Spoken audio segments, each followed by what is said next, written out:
वो देखेंगे, वो देखते हैं। एक महात्मा गए और एक गांव में कहा कि भिक्षा करवा दीजिए। भगत ने हाथ जुड़ाओ महाराज, पर बोले हमारी शर्त सुनिए, हम 56 भोग पाते हैं।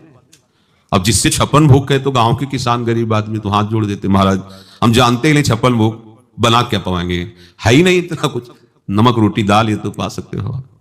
पूरे गांव में चर्चा हो गई, महात्मा आए और विमुख जा रहे हैं 56 भोग। तो एक बहुत विवेकवान और सत्संगी थे, उन्होंने महात्मा जी के पास जाकर कहा कि निमंत्रण है आपका। तो उनका जानते हो? बोले हाँ, पूरा गांव जानता है कि आप 56 भोग आरोगी हैं, बिना 56 भोग के आप कुछ पाते नहीं। बोले हम 56 की व्यवस्था की, अगर उसके आगे भी होगे तो 58 कर देंगे, आप चिंता मत करो, ठाकुर जी की कृपा है, समझना तुम्हारे धैर्य की परीक्षा होगी। ले गए।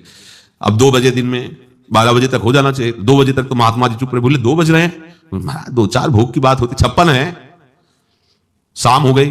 बोले महाराज 20-25 तो तैयार हो गए हैं, अभी 25 और 6 मतलब 31, अभी 31 है और आप 56 भोग के बिना कुछ पाएंगे नहीं। तो रात्रि के 10 बजे बोले महाराज अब 20 भोग रह गए हैं, बना कुछ नहीं बना।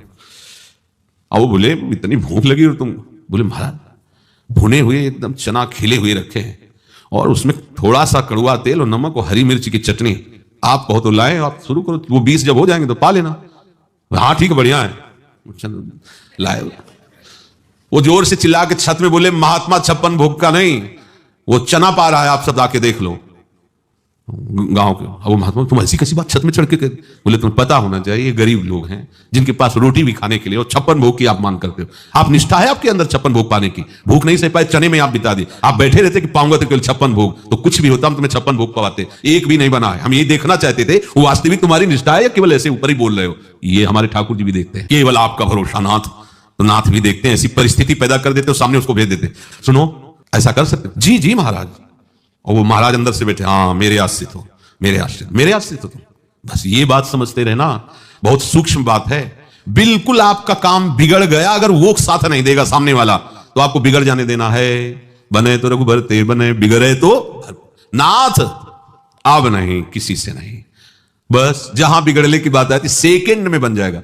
पूरी सृष्टि जानते हो कितने में रची है? कल्प 2 कल्प में नहीं, इतने में, निमिष मात्र में, निमिष पलक झपकने, भगवान की पलक झपकते झपकते ये अनंत ब्रह्मांडों का सृजन हो गया निमिष में। भ्रकुटी विलास, सृष्टि लय, भ्रकुटी के एक संचालन मात्र से सृष्टि का लय, सृष्टि की सृजन। तो हमें लगता है कि काम बिगड़ गया, बस उनके भरोसे रहना, कैसे बन गया आपको खुद पता नहीं चलेगा। तभी आप आकांक्षा कामना का त्याग कर सकते। एक बार तो आनंद लो शरणागति का, एक बार क्यों।